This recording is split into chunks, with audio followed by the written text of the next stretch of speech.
You ask Tiger to solve. This deals with linear equations with one unknown.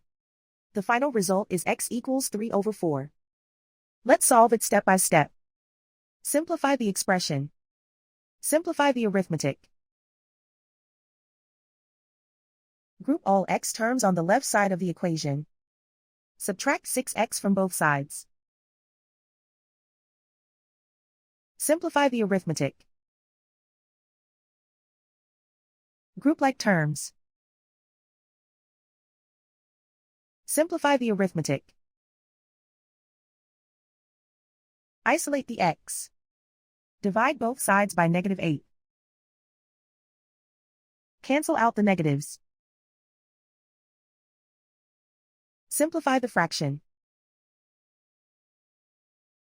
Cancel out the negatives.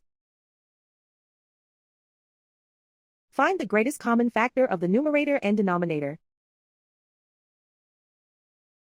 Factor out and cancel the greatest common factor. And so the final result is x equals 3/4.